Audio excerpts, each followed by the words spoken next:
श्रीपद्माकवचं शृणु विप्रेन्द्रपद्मायाः कवचं परमं शुभं पद्मनाभेन यद्दत्तं ब्रह्मणेनाभिपद्मके सम्प्राप्य कवचं ब्रह्म तत्पद्मे ससृजे जगत् पद्मालया प्रसादेन स लक्ष्मीको बभूव सः पद्मालया वरं प्राप्य पाद्मश्च जगतां प्रभुः पाद्मेन पद्मकल्पे च कवचं परमाद्भुतं दत्तं सनत्कुमाराय प्रियपुत्राय धीमते कुमारेण च यद्दत्तं पुष्कराक्षाय नारद यद्धृत्वा पठनाद् ब्रह्मा सर्वसिद्धेश्वरो महान्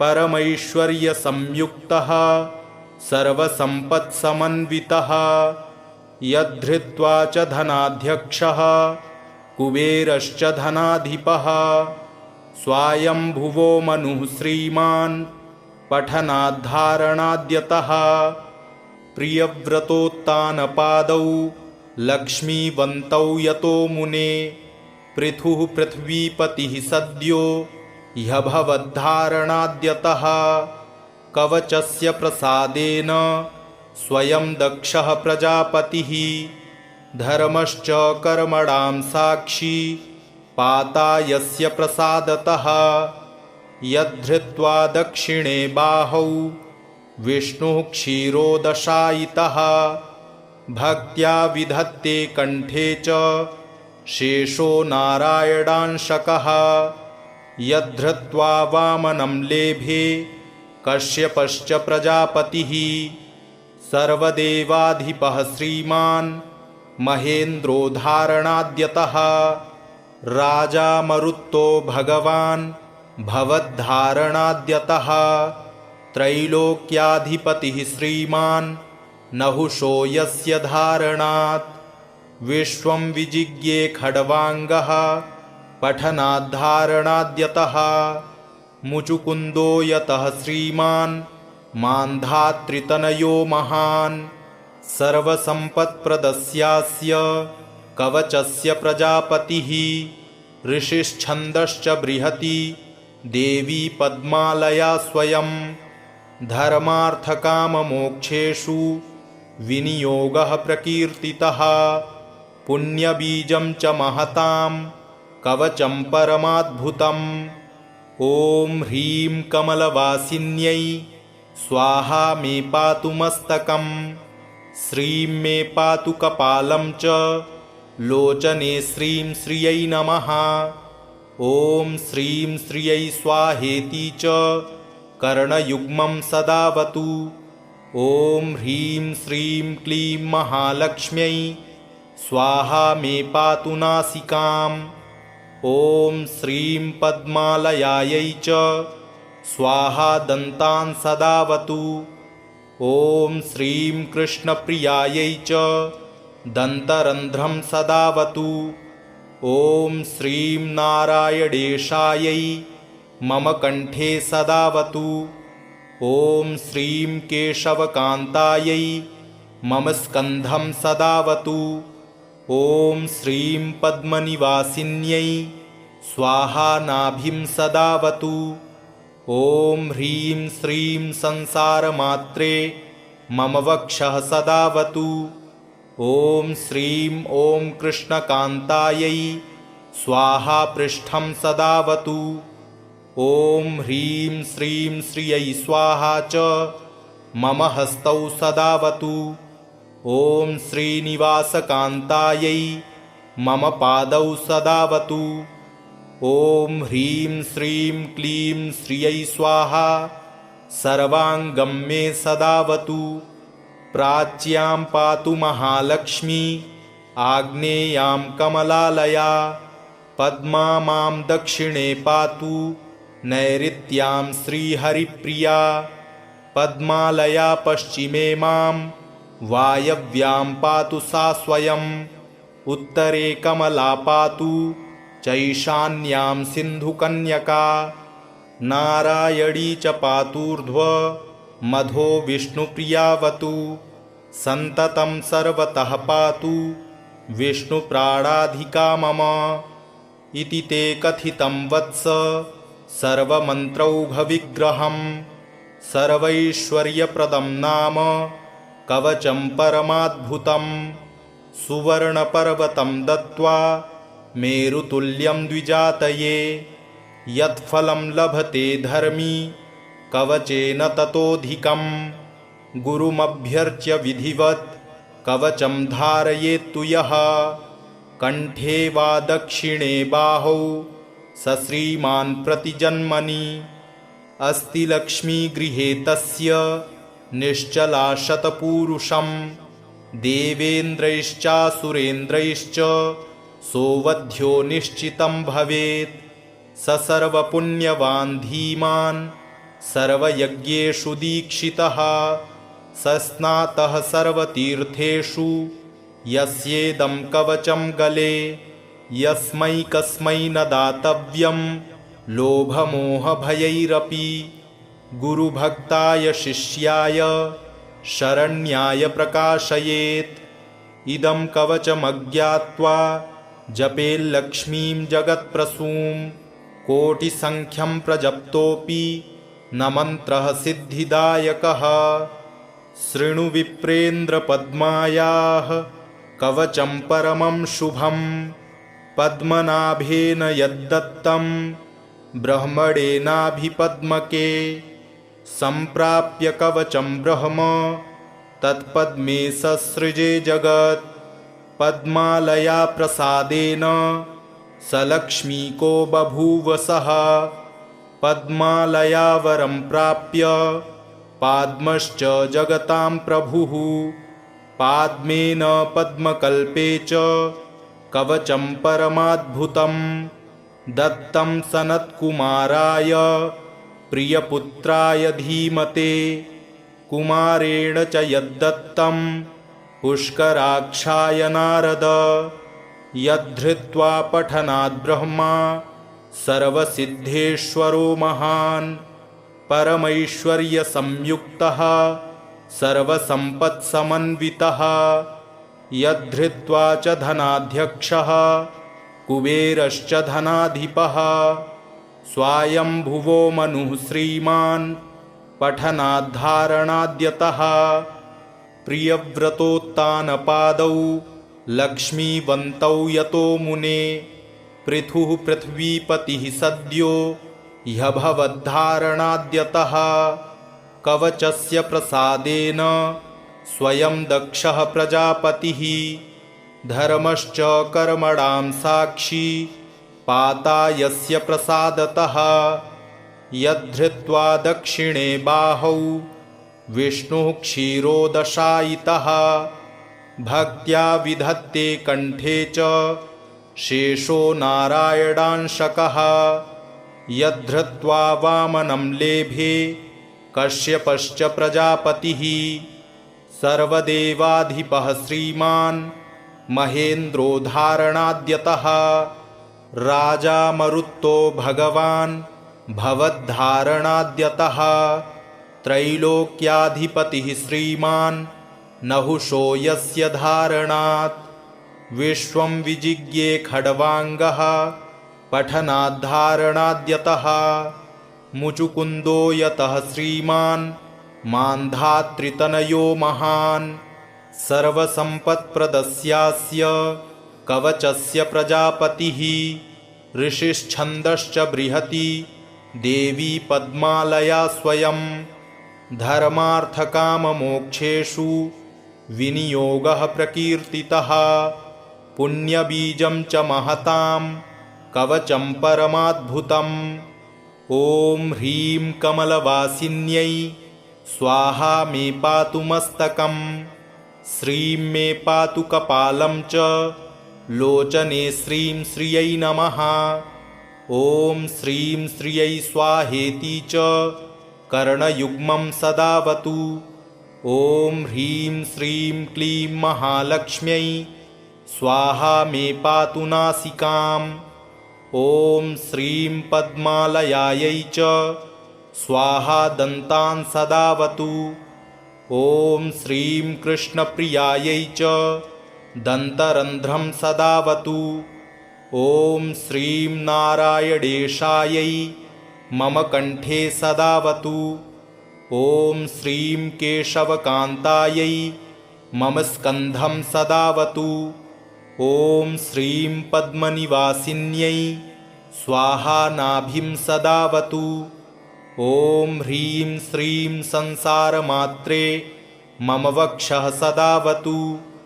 ॐ श्रीं ॐ कृष्णकान्तायै स्वाहा पृष्ठं सदावतु। ॐ ह्रीं श्रीं श्रियै स्वाहा च मम हस्तौ सदावतु। ॐ श्रीनिवासकान्तायै मम पादौ सदावतु। ॐ ह्रीं श्रीं क्लीं श्रियै स्वाहा सर्वाङ्गं मे सदावतु। प्राच्यां पातु महालक्ष्मी आग्नेयां कमलालया। पद्मा मां दक्षिणे पातु नैऋत्यां श्रीहरिप्रिया। पद्मालया पश्चिमे मां वायव्यां पातु सा स्वयम्। उत्तरे कमला पातु चैशान्यां सिन्धुकन्यका। नारायणी च पातूर्ध्व मधो विष्णुप्रियावतु। सन्ततं सर्वतः पातु विष्णुप्राणाधिका मम। इति ते कथितं वत्स सर्वमन्त्रौघविग्रहं। सर्वैश्वर्यप्रदं नाम कवचं परमाद्भुतं। सुवर्णपर्वतं दत्त्वा मेरुतुल्यं द्विजातये। यत्फलं लभते धर्मी कवचेन ततोऽधिकं। गुरुमभ्यर्च्य विधिवत् कवचं धारयेत्तु यः। कण्ठे वा दक्षिणे बाहौ स श्रीमान् प्रतिजन्मनि। अस्ति लक्ष्मी गृहे तस्य निश्चला शतपूरुषं। देवेन्द्रैश्चासुरेन्द्रैश्च सोऽवध्यो निश्चितं भवेत्। स सर्वपुण्यवान् धीमान् सर्वयज्ञेषु दीक्षितः।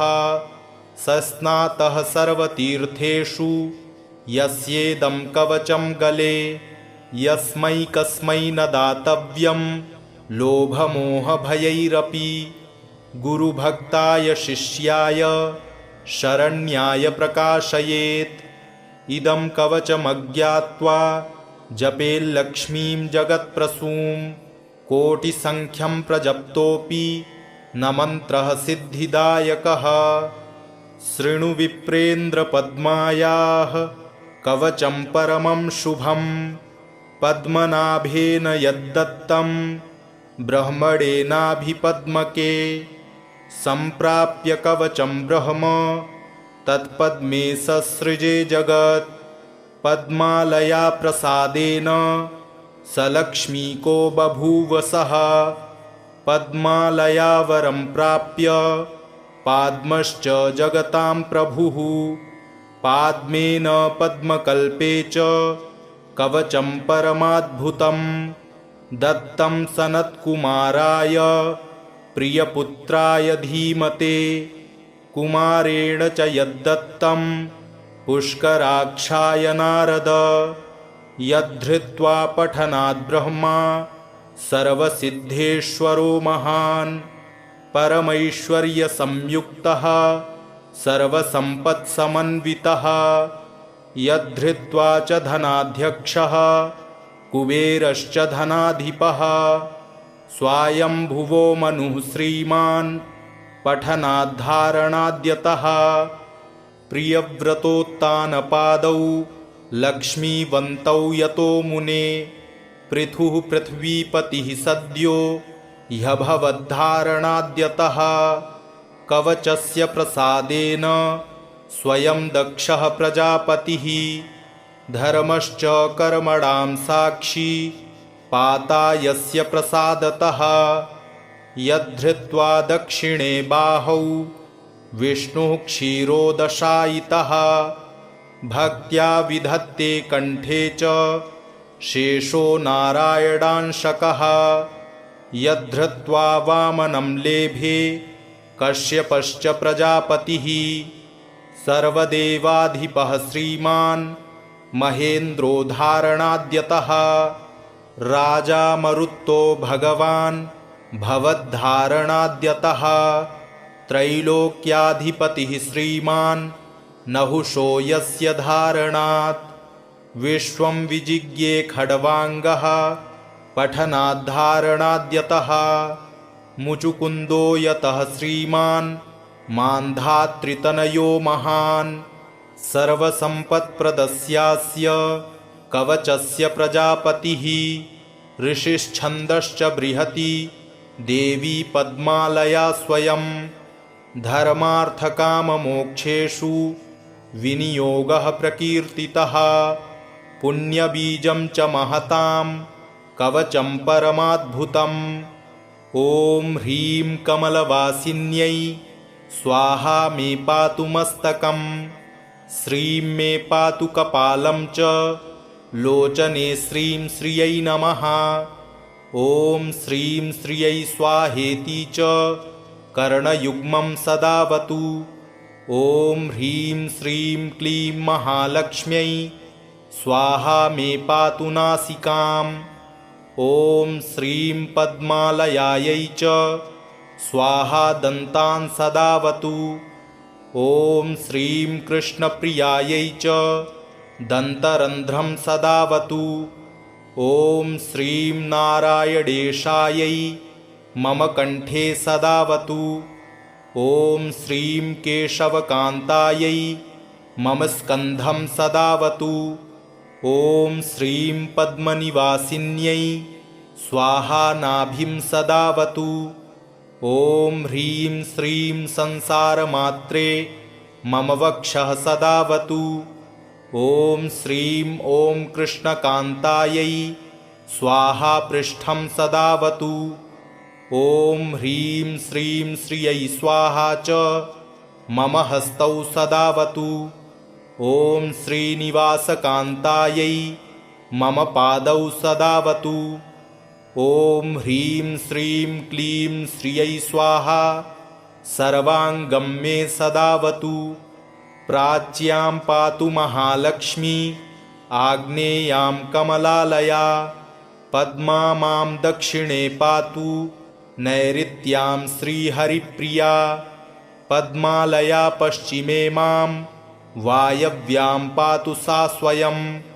उत्तरे कमला पातु चैशान्यां सिन्धुकन्यका नारायणी च पातूर्ध्व मधो विष्णुप्रियावतु सन्ततं सर्वतः पातु विष्णुप्राणाधिका मम इति ते कथितं वत्स सर्वमन्त्रौघविग्रहं सर्वैश्वर्यप्रदं नाम कवचं परमाद्भुतं सुवर्णपर्वतं दत्त्वा मेरुतुल्यं द्विजातये यत्फलं लभते धर्मी कवचेन ततोऽधिकम् गुरुमभ्यर्च्य विधिवत् कवचं धारयेत्तु यः कण्ठे वा दक्षिणे बाहौ स श्रीमान् प्रतिजन्मनि अस्ति लक्ष्मी गृहे तस्य निश्चला शतपूरुषं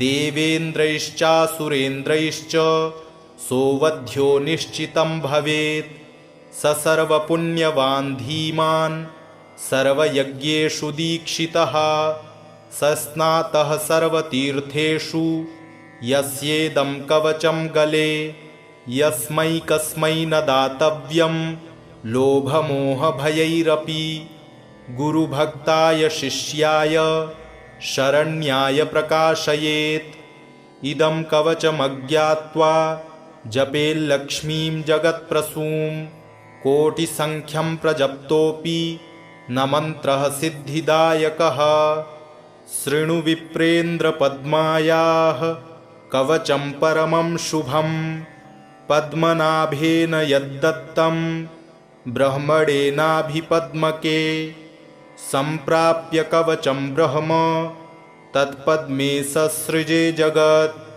पद्मालया प्रसादेन सलक्ष्मीको बभूव सः। पद्मालया वरं प्राप्य पाद्मश्च जगतां प्रभुः। पाद्मेन पद्मकल्पे च कवचं परमाद्भुतं दत्तं सनत्कुमाराय प्रियपुत्राय धीमते।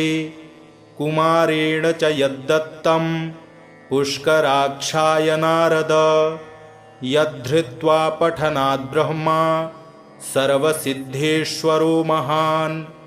परमैश्वर्यसंयुक्तः सर्वसम्पत्समन्वितः यद्धृत्वा च धनाध्यक्षः कुबेरश्च धनाधिपः। स्वायम्भुवो मनुः श्रीमान् पठनाद्धारणाद्यतः। प्रियव्रतोत्तानपादौ लक्ष्मीवन्तौ यतो मुने पृथुः पृथ्वीपतिः सद्यो ह्यभवद्धारणाद्यतः। कवचस्य प्रसादेन स्वयं दक्षः प्रजापतिः धर्मश्च कर्मणां साक्षी पाता यस्य प्रसादतः। यद्धृत्वा दक्षिणे बाहौ विष्णुः क्षीरोदशायितः भक्त्या विधत्ते कंठे च शेषो नारायणांशकः। यद्धृत्वा वामनं लेभे कश्यपश्च प्रजापतिः सर्वदेवाधिपः श्रीमान् महेन्द्रो धारणाद्यतः। राजा मरुत्तो भगवान् भवद्धारणाद्यतः। त्रैलोक्याधिपतिः श्रीमान् नहुषो यस्य धारणात्। विश्वं विजिज्ञे खड्वाङ्गः पठनाद्धारणाद्यतः। मुचुकुन्दो यतः श्रीमान् मान्धातृतनयो महान्। सर्वसम्पत्प्रदस्यास्य कवचस्य प्रजापतिः ऋषिश्छन्दश्च बृहति देवी पद्मालया स्वयं। धर्मार्थकाममोक्षेषु विनियोगः प्रकीर्तितः पुण्यबीजं च महतां कवचं परमाद्भुतम्। ॐ ह्रीं कमलवासिन्यै स्वाहा मे पातु मस्तकं। श्रीं मे पातु कपालं च लोचने श्रीं श्रियै नमः। ॐ श्रीं श्रियै स्वाहेति च कर्णयुग्मं सदावतु। ॐ ह्रीं श्रीं क्लीं महालक्ष्म्यै स्वाहा मे पातु नासिकाम्। ॐ श्रीं पद्मालयायै च स्वाहा दन्तान् सदावतु। ॐ श्रीं कृष्णप्रियायै च दन्तरन्ध्रं सदावतु। ॐ श्रीं नारायणेशायै मम कंठे सदावतु। ॐ श्रीं केशवकान्तायै मम स्कन्धं सदावतु। ॐ श्रीं पद्मनिवासिन्यै स्वाहा नाभिं सदावतु। ॐ ह्रीं श्रीं संसारमात्रे मम वक्षः सदावतु। ॐ श्रीं ॐ कृष्णकान्तायै स्वाहा पृष्ठं सदावतु। ॐ ह्रीं श्रीं श्रियै स्वाहा च मम हस्तौ सदावतु। ॐ श्रीनिवासकान्तायै मम पादौ सदावतु। ॐ ह्रीं श्रीं क्लीं श्रियै स्वाहा सर्वाङ्गं मे सदावतु। प्राच्यां पातु महालक्ष्मी आग्नेयां कमलालया। पद्मा मां दक्षिणे पातु नैऋत्यां श्रीहरिप्रिया। पद्मालया पश्चिमे मां वायव्यां पातु सा स्वयं। उत्तरे कमला पातु चैशान्यां सिन्धुकन्यका। नारायणी च पातूर्ध्व मधो विष्णुप्रियावतु। सन्ततं सर्वतः पातु विष्णुप्राणाधिका मम। इति ते कथितं वत्स सर्वमन्त्रौघविग्रहं। सर्वैश्वर्यप्रदं नाम कवचं परमाद्भुतं। सुवर्णपर्वतं दत्त्वा मेरुतुल्यं द्विजातये। यत्फलं लभते धर्मी कवचेन ततोऽधिकम्। गुरुमभ्यर्च्य विधिवत् कवचं धारयेत्तु यः। कण्ठे वा दक्षिणे बाहौ स श्रीमान् प्रतिजन्मनि। अस्ति लक्ष्मी गृहे तस्य निश्चला शतपूरुषं। देवेन्द्रैश्चासुरेन्द्रैश्च सोऽवध्यो निश्चितं भवेत्। स सर्वपुण्यवान् धीमान् सर्वयज्ञेषु दीक्षितः। स स्नातः सर्वतीर्थेषु यस्येदं कवचं गले। यस्मै कस्मै न दातव्यं लोभमोहभयैरपि। गुरुभक्ताय शिष्याय शरण्याय प्रकाशयेत्। इदं कवचमज्ञात्वा जपेल्लक्ष्मीं जगत्प्रसूं। कोटिसङ्ख्यं प्रजप्तोऽपि न मन्त्रः सिद्धिदायकः। शृणु विप्रेन्द्रपद्मायाः कवचं परमं शुभं। पद्मनाभेन यद्दत्तं ब्रह्मणेनाभिपद्मके। सम्प्राप्य कवचं ब्रह्म तत्पद्मे ससृजे जगत्। पद्मालया प्रसादेन स लक्ष्मीको बभूव सः। पद्मालया वरं प्राप्य पाद्मश्च जगतां प्रभुः। पाद्मेन पद्मकल्पे च कवचं परमाद्भुतं। दत्तं सनत्कुमाराय प्रियपुत्राय धीमते। कुमारेण च यद्दत्तं पुष्कराक्षाय नारद। यद्धृत्वा पठनाद् ब्रह्मा सर्वसिद्धेश्वरो महान्। परमैश्वर्यसंयुक्तः सर्वसम्पत्समन्वितः। यद्धृत्वा च धनाध्यक्षः कुबेरश्च धनाधिपः। स्वायम्भुवो मनुः श्रीमान् पठनाद्धारणाद्यतः। प्रियव्रतोत्तानपादौ लक्ष्मीवन्तौ यतो मुने। पृथुः पृथ्वीपतिः सद्यो ह्यभवद्धारणाद्यतः। कवचस्य प्रसादेन स्वयं दक्षः प्रजापतिः। धर्मश्च कर्मणां साक्षी पाता यस्य प्रसादतः। यद्धृत्वा दक्षिणे बाहौ विष्णुः क्षीरोदशायितः। भक्त्या विधत्ते कण्ठे च शेषो नारायणांशकः। यद्धृत्वा वामनं लेभे कश्यपश्च प्रजापतिः। सर्वदेवाधिपः श्रीमान् महेन्द्रो धारणाद्यतः। राजा मरुत्तो भगवान् भवद्धारणाद्यतः। त्रैलोक्याधिपतिः श्रीमान् नहुषो यस्य धारणात्। विश्वं विजिज्ञे खड्वाङ्गः पठनाद्धारणाद्यतः। मुचुकुन्दो यतः श्रीमान् मान्धातृतनयो महान्।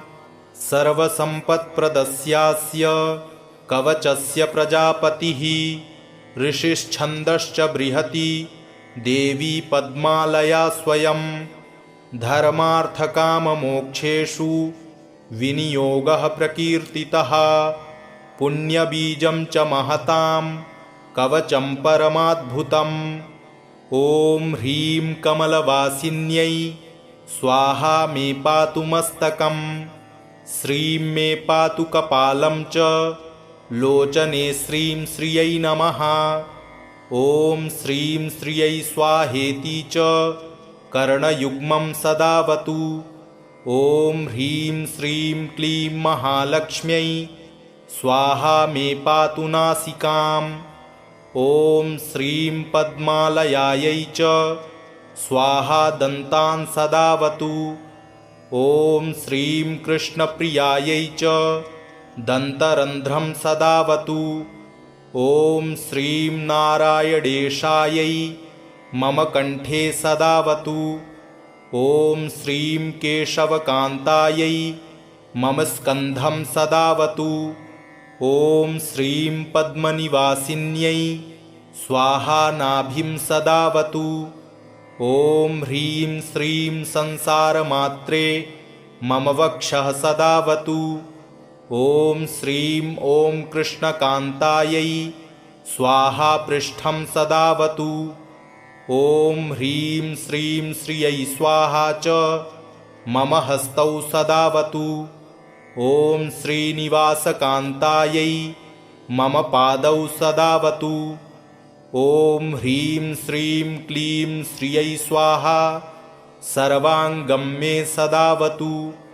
प्राच्यां पातु महालक्ष्मी आग्नेयां कमलालया। पद्मा मां दक्षिणे पातु नैऋत्यां श्रीहरिप्रिया।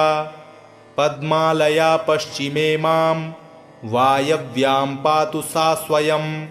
उत्तरे कमला पातु चैशान्यां सिन्धुकन्यका। नारायणी च पातूर्ध्व मधो विष्णुप्रियावतु। सन्ततं सर्वतः पातु विष्णुप्राणाधिका मम। इति ते कथितं वत्स सर्वमन्त्रौघविग्रहं। सर्वैश्वर्यप्रदं नाम कवचं परमाद्भुतं। सुवर्णपर्वतं दत्त्वा मेरुतुल्यं द्विजातये। यत्फलं लभते धर्मी कवचेन ततोऽधिकं। गुरुमभ्यर्च्य विधिवत् कवचं धारयेत्तु यः। कण्ठे वा दक्षिणे बाहौ स श्रीमान् प्रतिजन्मनि। अस्ति लक्ष्मी गृहे तस्य निश्चला शतपूरुषं। देवेन्द्रैश्चासुरेन्द्रैश्च सोऽवध्यो निश्चितं भवेत्। स सर्वपुण्यवान् धीमान् सर्वयज्ञेषु दीक्षितः। स स्नातः सर्वतीर्थेषु यस्येदं कवचं गले। यस्मै कस्मै न दातव्यं लोभमोहभयैरपि। गुरुभक्ताय शिष्याय शरण्याय प्रकाशयेत्। इदं कवचमज्ञात्वा जपेल्लक्ष्मीं जगत्प्रसूं। कोटिसङ्ख्यं प्रजप्तोऽपि न मन्त्रः सिद्धिदायकः। शृणु विप्रेन्द्र पद्मायाः कवचं परमं शुभं। पद्मनाभेन यद्दत्तं ब्रह्मणेनाभिपद्मके। सम्प्राप्य कवचं ब्रह्म तत्पद्मे ससृजे जगत्। पद्मालया प्रसादेन स लक्ष्मीको बभूव सः। पद्मालया वरं प्राप्य पाद्मश्च जगतां प्रभुः। पाद्मेन पद्मकल्पे च कवचं परमाद्भुतं। दत्तं सनत्कुमाराय प्रियपुत्राय धीमते। कुमारेण च यद्दत्तं पुष्कराक्षाय नारद। यद्धृत्वा पठनाद् ब्रह्मा सर्वसिद्धेश्वरो महान्। परमैश्वर्यसंयुक्तः सर्वसम्पत्समन्वितः। यद्धृत्वा च धनाध्यक्षः कुबेरश्च धनाधिपः। स्वायम्भुवो मनुः श्रीमान् पठनाद्धारणाद्यतः। प्रियव्रतोत्तानपादौ लक्ष्मीवन्तौ यतो मुने। पृथुः पृथ्वीपतिः सद्यो ह्यभवद्धारणाद्यतः। कवचस्य प्रसादेन स्वयं दक्षः प्रजापतिः। धर्मश्च कर्मणां साक्षी पाता यस्य प्रसादतः। यद्धृत्वा दक्षिणे बाहौ विष्णुः क्षीरोदशायितः। भक्त्या विधत्ते कण्ठे च शेषो नारायणांशकः। यद्धृत्वा वामनं लेभे कश्यपश्च प्रजापतिः। सर्वदेवाधिपः श्रीमान् महेन्द्रो धारणाद्यतः। राजा मरुत्तो भगवान् भवद्धारणाद्यतः।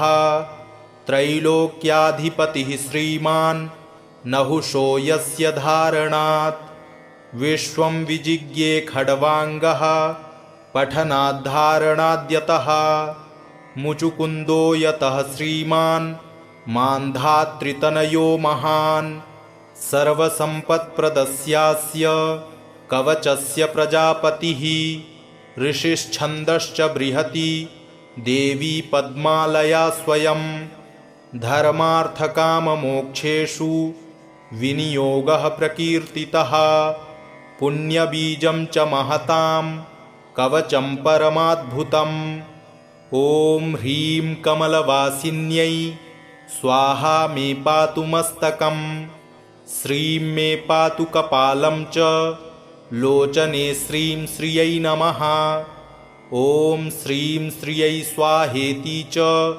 कर्णयुग्मं सदावतु ॐ ह्रीं श्रीं क्लीं महालक्ष्म्यै स्वाहा मे पातु नासिकाम् ॐ श्रीं पद्मालयायै च स्वाहा दन्तान् सदावतु ॐ श्रीं कृष्णप्रियायै च दन्तरन्ध्रं सदावतु ॐ श्रीं नारायणेशायै मम कण्ठे सदावतु ॐ श्रीं केशवकान्तायै मम स्कन्धं सदावतु ॐ श्रीं पद्मनिवासिन्यै स्वाहा नाभिं सदावतु ॐ ह्रीं श्रीं संसारमात्रे मम वक्षः सदावतु ॐ श्रीं ॐ कृष्णकान्तायै स्वाहा पृष्ठं सदावतु ॐ ह्रीं श्रीं श्रियै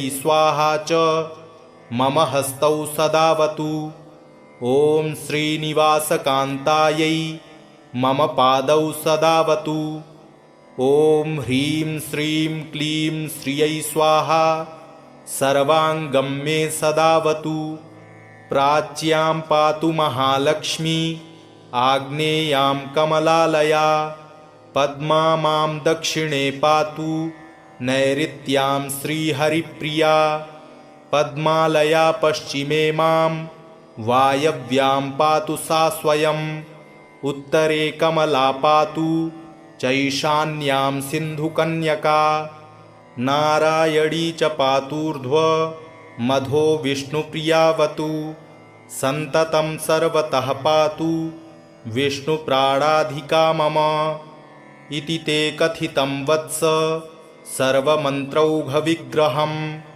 सर्वैश्वर्यप्रदं नाम कवचं परमाद्भुतं सुवर्णपर्वतं दत्त्वा मेरुतुल्यं द्विजातये यत्फलं लभते धर्मी कवचेन ततोऽधिकम् गुरुमभ्यर्च्य विधिवत् कवचं धारयेत्तु यः कण्ठे वा दक्षिणे बाहौ स श्रीमान् प्रतिजन्मनि अस्ति लक्ष्मी गृहे तस्य निश्चला शतपूरुषं देवेन्द्रैश्चासुरेन्द्रैश्च सोऽवध्यो निश्चितं भवेत् स सर्वपुण्यवान् धीमान् सर्वयज्ञेषु दीक्षितः स स्नातः सर्वतीर्थेषु यस्येदं कवचं गले यस्मै कस्मै न दातव्यं लोभमोहभयैरपि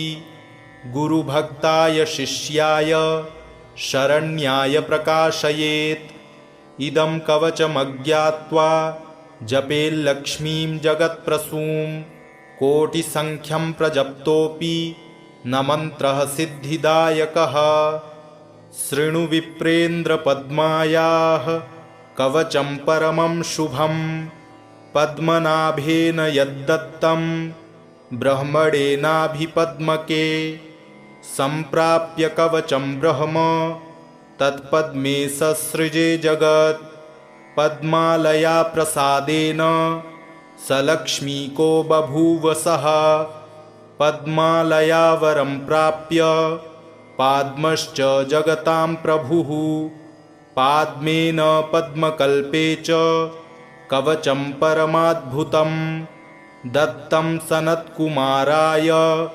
प्रियपुत्राय धीमते कुमारेण च यद्दत्तं पुष्कराक्षाय नारद यद्धृत्वा पठनाद् ब्रह्मा सर्वसिद्धेश्वरो महान् परमैश्वर्यसंयुक्तः सर्वसम्पत्समन्वितः यद्धृत्वा च धनाध्यक्षः कुबेरश्च धनाधिपः स्वायम्भुवो मनुः श्रीमान् पठनाद्धारणाद्यतः प्रियव्रतोत्तानपादौ लक्ष्मीवन्तौ यतो मुने पृथुः पृथ्वीपतिः सद्यो ह्यभवद्धारणाद्यतः कवचस्य प्रसादेन स्वयं दक्षः प्रजापतिः धर्मश्च कर्मणां साक्षी पाता यस्य प्रसादतः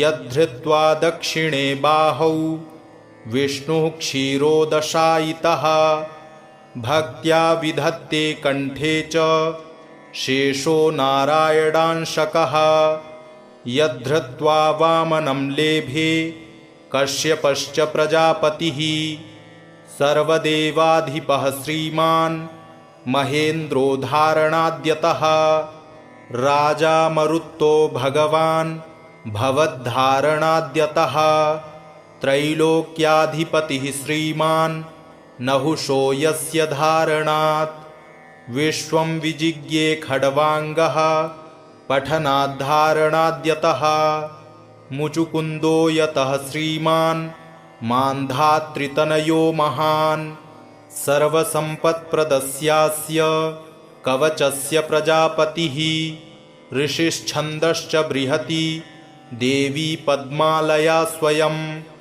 धर्मार्थकाममोक्षेषु विनियोगः प्रकीर्तितः पुण्यबीजं च महतां कवचं परमाद्भुतम् ॐ ह्रीं कमलवासिन्यै स्वाहा मे पातु मस्तकं श्रीं मे पातु कपालं च लोचने श्रीं श्रियै नमः ॐ श्रीं श्रियै स्वाहेति च कर्णयुग्मं सदावतु ॐ ह्रीं श्रीं क्लीं महालक्ष्म्यै स्वाहा मे पातु नासिकाम् ॐ श्रीं पद्मालयायै च स्वाहा दन्तान् सदावतु ॐ श्रीं कृष्णप्रियायै च दन्तरन्ध्रं सदावतु ॐ श्रीं नारायणेशायै मम कंठे सदावतु ॐ श्रीं केशवकान्तायै मम स्कन्धं सदावतु ॐ श्रीं पद्मनिवासिन्यै स्वाहा नाभिं सदावतु ॐ ह्रीं श्रीं संसारमात्रे मम वक्षः सदावतु ॐ श्रीं ॐ कृष्णकान्तायै स्वाहा पृष्ठं सदावतु ॐ ह्रीं श्रीं श्रियै स्वाहा च मम हस्तौ सदावतु ॐ श्रीनिवासकान्तायै मम पादौ सदावतु ॐ ह्रीं श्रीं क्लीं श्रियै स्वाहा सर्वाङ्गं मे सदावतु प्राच्यां पातु महालक्ष्मी आग्नेयां कमलालया पद्मा मां दक्षिणे पातु नैऋत्यां श्रीहरिप्रिया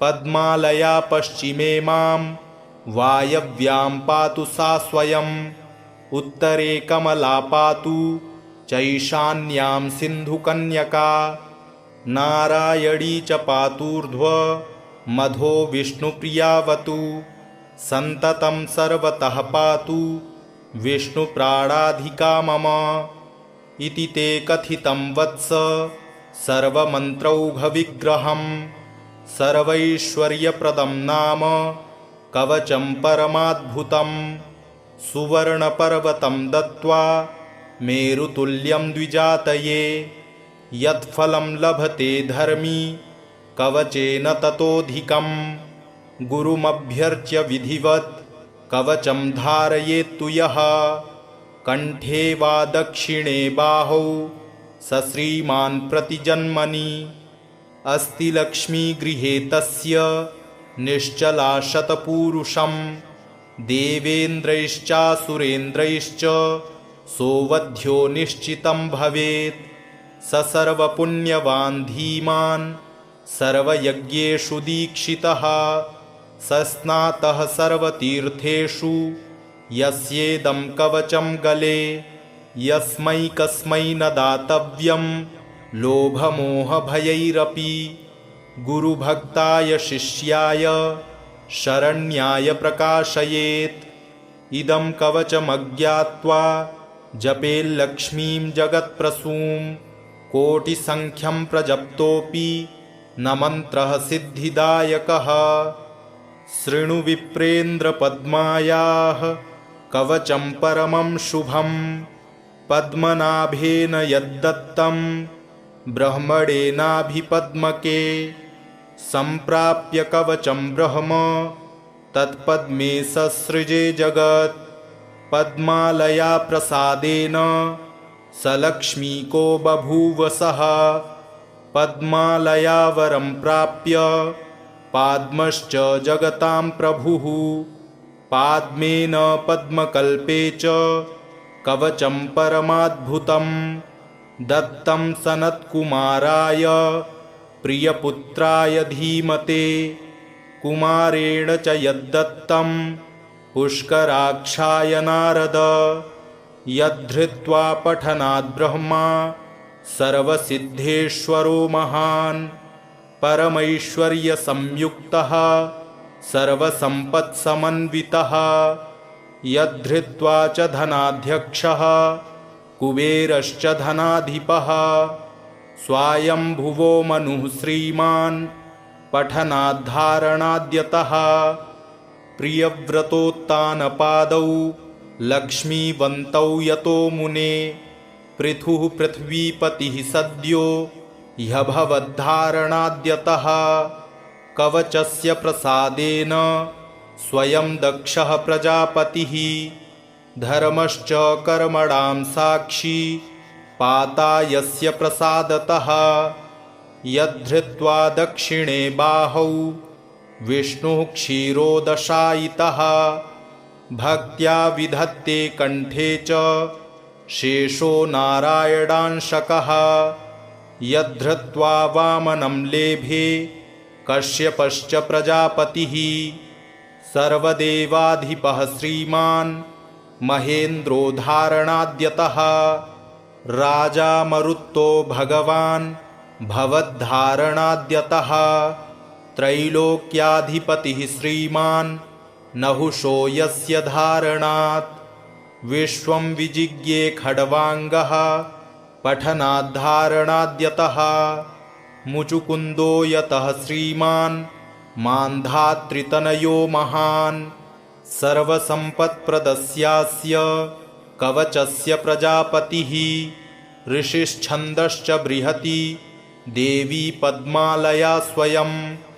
धर्मार्थकाममोक्षेषु विनियोगः प्रकीर्तितः। पुण्यबीजं च महतां कवचं परमाद्भुतम्।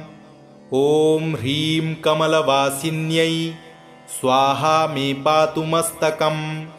श्रीं मे पातु कपालं च लोचने श्रीं श्रियै नमः। ॐ श्रीं श्रियै स्वाहेति च कर्णयुग्मं सदावतु। ॐ ह्रीं श्रीं क्लीं महालक्ष्म्यै स्वाहा मे पातु नासिकाम्। ॐ श्रीं पद्मालयायै च स्वाहा दन्तान् सदावतु। ॐ श्रीं कृष्णप्रियायै च दन्तरन्ध्रं सदावतु। ॐ श्रीं नारायणेशायै मम कण्ठे सदावतु। ॐ श्रीं केशवकान्तायै मम स्कन्धं सदावतु। ॐ श्रीं पद्मनिवासिन्यै स्वाहा नाभिं सदावतु। ॐ ह्रीं श्रीं संसारमात्रे मम वक्षः सदावतु। ॐ श्रीं ॐ कृष्णकान्तायै स्वाहा पृष्ठं सदावतु। ॐ ह्रीं श्रीं श्रियै स्वाहा च मम हस्तौ सदावतु। ॐ श्रीनिवासकान्तायै मम पादौ सदावतु। ॐ ह्रीं श्रीं क्लीं श्रियै स्वाहा सर्वाङ्गं मे सदावतु। प्राच्यां पातु महालक्ष्मी आग्नेयां कमलालया। पद्मा मां दक्षिणे पातु नैऋत्यां श्रीहरिप्रिया। पद्मालया पश्चिमे मां वायव्यां पातु सा स्वयं। उत्तरे कमला पातु चैशान्यां सिन्धुकन्यका। नारायणी च पातूर्ध्व मधो विष्णुप्रियावतु। सन्ततं सर्वतः पातु विष्णुप्राणाधिका मम। इति ते कथितं वत्स सर्वमन्त्रौघविग्रहं। सर्वैश्वर्यप्रदं नाम कवचं परमाद्भुतं। सुवर्णपर्वतं दत्त्वा मेरुतुल्यं द्विजातये। यत्फलं लभते धर्मी कवचेन ततोऽधिकम्। गुरुमभ्यर्च्य विधिवत् कवचं धारयेत्तु यः। कण्ठे वा दक्षिणे बाहौ स श्रीमान् प्रतिजन्मनि। अस्ति लक्ष्मी गृहे तस्य निश्चला शतपूरुषं। देवेन्द्रैश्चासुरेन्द्रैश्च सोऽवध्यो निश्चितं भवेत्। स सर्वपुण्यवान् धीमान् सर्वयज्ञेषु दीक्षितः। स स्नातः सर्वतीर्थेषु यस्येदं कवचं गले। यस्मै कस्मै न दातव्यं लोभमोहभयैरपि। गुरुभक्ताय शिष्याय शरण्याय प्रकाशयेत्। इदं कवचमज्ञात्वा जपेल्लक्ष्मीं जगत्प्रसूं। कोटिसङ्ख्यं प्रजप्तोऽपि न मन्त्रः सिद्धिदायकः। शृणु विप्रेन्द्रपद्मायाः कवचं परमं शुभं। पद्मनाभेन यद्दत्तं ब्रह्मणेनाभिपद्मके। सम्प्राप्य कवचं ब्रह्म तत्पद्मे ससृजे जगत्। पद्मालया प्रसादेन स लक्ष्मीको बभूव सः। पद्मालया वरं प्राप्य पाद्मश्च जगतां प्रभुः। पाद्मेन पद्मकल्पे च कवचं परमाद्भुतं। दत्तं सनत्कुमाराय प्रियपुत्राय धीमते। कुमारेण च यद्दत्तं पुष्कराक्षाय नारद। यद्धृत्वा पठनाद् ब्रह्मा सर्वसिद्धेश्वरो महान्। परमैश्वर्यसंयुक्तः सर्वसम्पत्समन्वितः। यद्धृत्वा च धनाध्यक्षः कुबेरश्च धनाधिपः। स्वायम्भुवो मनुः श्रीमान् पठनाद्धारणाद्यतः। प्रियव्रतोत्तानपादौ लक्ष्मीवन्तौ यतो मुने।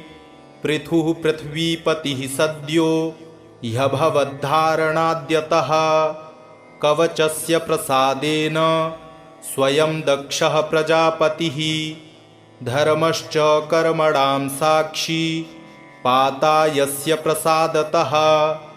यद्धृत्वा दक्षिणे बाहौ विष्णुः क्षीरोदशायितः। भक्त्या विधत्ते कण्ठे च शेषो नारायणांशकः। यद्धृत्वा वामनं लेभे कश्यपश्च प्रजापतिः। सर्वदेवाधिपः श्रीमान् महेन्द्रो धारणाद्यतः। राजा मरुत्तो भगवान् भवद्धारणाद्यतः। त्रैलोक्याधिपतिः श्रीमान् नहुषो यस्य धारणात्। विश्वं विजिज्ञे खड्वाङ्गः पठनाद्धारणाद्यतः। मुचुकुन्दो यतः श्रीमान् मान्धातृतनयो महान्। सर्वसम्पत्प्रदस्यास्य कवचस्य प्रजापतिः। ऋषिश्छन्दश्च बृहति देवी पद्मालया स्वयं। धर्मार्थकाममोक्षेषु विनियोगः प्रकीर्तितः। पुण्यबीजं च महतां कवचं परमाद्भुतम्। ॐ ह्रीं कमलवासिन्यै स्वाहा मे पातु मस्तकम्। श्रीं मे पातु कपालं च लोचने श्रीं श्रियै नमः। ॐ श्रीं श्रियै स्वाहेति च कर्णयुग्मं सदावतु। ॐ ह्रीं श्रीं क्लीं महालक्ष्म्यै स्वाहा मे पातु नासिकाम्। ॐ श्रीं पद्मालयायै च स्वाहा दन्तान् सदावतु। ॐ श्रीं कृष्णप्रियायै च दन्तरन्ध्रं सदावतु। ॐ श्रीं नारायणेशायै मम कण्ठे सदावतु। ॐ श्रीं केशवकान्तायै मम स्कन्धं सदावतु। ॐ श्रीं पद्मनिवासिन्यै स्वाहा नाभिं सदावतु। ॐ ह्रीं श्रीं संसारमात्रे मम वक्षः सदावतु। ॐ श्रीं ॐ कृष्णकान्तायै स्वाहा पृष्ठं सदावतु। ॐ ह्रीं श्रीं श्रियै स्वाहा च मम हस्तौ सदावतु। ॐ श्रीनिवासकान्तायै मम पादौ सदावतु। ॐ ह्रीं श्रीं क्लीं श्रियै स्वाहा सर्वाङ्गं मे सदावतु। प्राच्यां पातु महालक्ष्मी आग्नेयां कमलालया। पद्मा मां दक्षिणे पातु नैऋत्यां श्रीहरिप्रिया। पद्मालया पश्चिमे मां वायव्यां पातु सा स्वयम्। उत्तरे कमला पातु चैशान्यां सिन्धुकन्यका। नारायणी च पातूर्ध्व मधो विष्णुप्रियावतु। सन्ततं सर्वतः पातु विष्णुप्राणाधिका मम। इति ते कथितं वत्स सर्वमन्त्रौघविग्रहं। सर्वैश्वर्यप्रदं नाम कवचं परमाद्भुतम्। सुवर्णपर्वतं दत्त्वा मेरुतुल्यं द्विजातये। यत्फलं लभते धर्मी कवचेन ततोऽधिकम्। गुरुमभ्यर्च्य विधिवत् कवचं धारयेत्तु यः। कण्ठे वा दक्षिणे बाहौ स श्रीमान् प्रतिजन्मनि। अस्ति लक्ष्मी गृहे तस्य निश्चला शतपूरुषम्। देवेन्द्रैश्चासुरेन्द्रैश्च सोऽवध्यो निश्चितं भवेत्। स सर्वपुण्यवान् धीमान् सर्वयज्ञेषु दीक्षितः। स स्नातः सर्वतीर्थेषु यस्येदं कवचं गले। यस्मै कस्मै न दातव्यं लोभमोहभयैरपि। गुरुभक्ताय शिष्याय शरण्याय प्रकाशयेत्। इदं कवचमज्ञात्वा जपेल्लक्ष्मीं जगत्प्रसूं। कोटिसङ्ख्यं प्रजप्तोऽपि न मन्त्रः सिद्धिदायकः। शृणु विप्रेन्द्रपद्मायाः कवचं परमं शुभं। पद्मनाभेन यद्दत्तं ब्रह्मणेनाभिपद्मके। सम्प्राप्य कवचं ब्रह्म तत्पद्मे ससृजे जगत्। पद्मालया प्रसादेन स लक्ष्मीको बभूव सः। पद्मालया वरं प्राप्य पाद्मश्च जगतां प्रभुः। पाद्मेन पद्मकल्पे च कवचं परमाद्भुतं। दत्तं सनत्कुमाराय प्रियपुत्राय धीमते। कुमारेण च यद्दत्तं पुष्कराक्षाय नारद।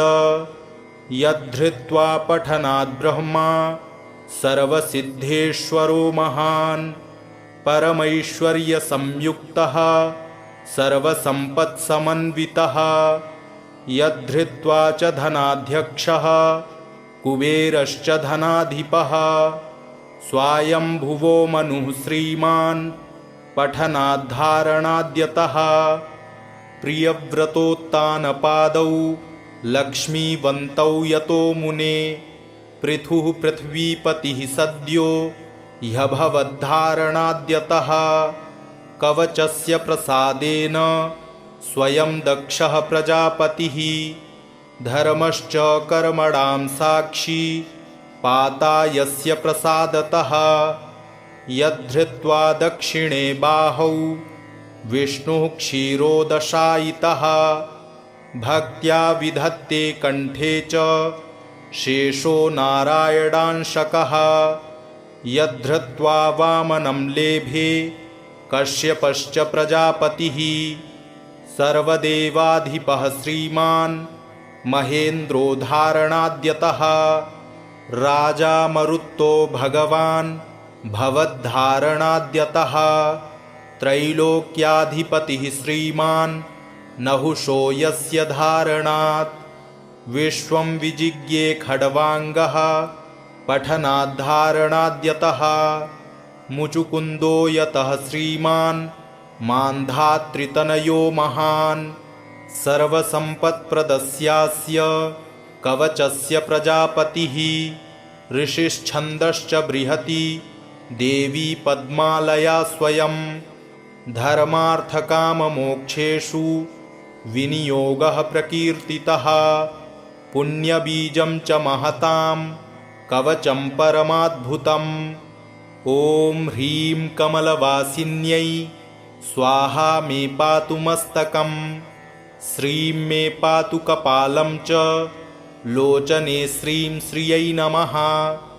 ॐ श्रीं श्रियै स्वाहेति च कर्णयुग्मं सदावतु ॐ ह्रीं श्रीं क्लीं महालक्ष्म्यै स्वाहा मे पातु नासिकाम् ॐ श्रीं पद्मालयायै च स्वाहा दन्तान् सदावतु ॐ श्रीं कृष्णप्रियायै च दन्तरन्ध्रं सदावतु ॐ श्रीं नारायणेशायै मम कंठे सदावतु ॐ श्रीं केशवकान्तायै मम स्कन्धं सदावतु ॐ श्रीं पद्मनिवासिन्यै स्वाहा नाभिं सदावतु ॐ ह्रीं श्रीं संसारमात्रे मम वक्षः सदावतु ॐ श्रीं ॐ कृष्णकान्तायै स्वाहा पृष्ठं सदावतु ॐ ह्रीं श्रीं श्रियै स्वाहा च मम हस्तौ सदावतु ॐ श्रीनिवासकान्तायै मम पादौ सदावतु ॐ ह्रीं श्रीं क्लीं श्रियै स्वाहा सर्वाङ्गं मे सदावतु प्राच्यां पातु महालक्ष्मी आग्नेयां कमलालया पद्मा मां दक्षिणे पातु नैऋत्यां श्रीहरिप्रिया पद्मालया पश्चिमे मां वायव्यां पातु सा स्वयं उत्तरे कमला पातु चैशान्यां सिन्धुकन्यका नारायणी च पातूर्ध्व मधो विष्णुप्रियावतु सन्ततं सर्वतः पातु विष्णुप्राणाधिका मम इति ते कथितं वत्स सर्वमन्त्रौघविग्रहं सर्वैश्वर्यप्रदं नाम कवचं परमाद्भुतं सुवर्णपर्वतं दत्त्वा मेरुतुल्यं द्विजातये यत्फलं लभते धर्मी कवचेन ततोऽधिकं गुरुमभ्यर्च्य विधिवत् कवचं धारयेत्तु यः कंठे वा दक्षिणे बाहौ स श्रीमान् प्रतिजन्मनि अस्ति लक्ष्मीगृहे तस्य निश्चला शतपूरुषं देवेन्द्रैश्चासुरेन्द्रैश्च सोवध्यो निश्चितं भवेत् स सर्वपुण्यवान् धीमान् सर्वयज्ञेषु दीक्षितः स स्नातः सर्वतीर्थेषु यस्येदं कवचं गले यस्मै कस्मै न दातव्यं लोभमोहभयैरपि गुरुभक्ताय शिष्याय शरण्याय प्रकाशयेत्। इदं कवचमज्ञात्वा जपेल्लक्ष्मीं जगत्प्रसूं। कोटिसंख्यं प्रजप्तोऽपि न मन्त्रः सिद्धिदायकः। शृणु विप्रेन्द्र पद्मायाः कवचं परमं शुभं। पद्मनाभेन यद्दत्तं ब्रह्मणेनाभिपद्मके। सम्प्राप्य कवचं ब्रह्म तत्पद्मे ससृजे जगत्। पद्मालया प्रसादेन स लक्ष्मीको बभूव सः। पद्मालया वरं प्राप्य पाद्मश्च जगतां प्रभुः। पाद्मेन पद्मकल्पे च कवचं परमाद्भुतं। दत्तं सनत्कुमाराय प्रियपुत्राय धीमते। कुमारेण च यद्दत्तं पुष्कराक्षाय नारद। यद्धृत्वा पठनाद् ब्रह्मा सर्वसिद्धेश्वरो महान्।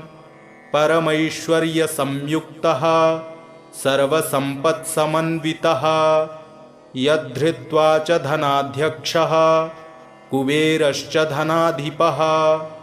स्वायम्भुवो मनुः श्रीमान् पठनाद्धारणाद्यतः।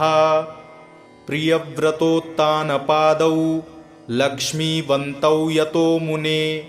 पृथुः पृथ्वीपतिः सद्यो ह्यभवद्धारणाद्यतः। कवचस्य प्रसादेन स्वयं दक्षः प्रजापतिः। धर्मश्च कर्मणां साक्षी पाता यस्य प्रसादतः। यद्धृत्वा दक्षिणे बाहौ विष्णुः क्षीरोदशायितः। भक्त्या विधत्ते कण्ठे च शेषो नारायणांशकः। यद्धृत्वा वामनं लेभे कश्यपश्च प्रजापतिः। सर्वदेवाधिपः श्रीमान् महेन्द्रो धारणाद्यतः। राजा मरुत्तो भगवान् भवद्धारणाद्यतः। त्रैलोक्याधिपतिः श्रीमान् नहुषो यस्य धारणात्।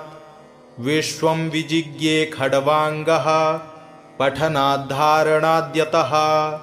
मुचुकुन्दो यतः श्रीमान् मान्धातृतनयो महान्।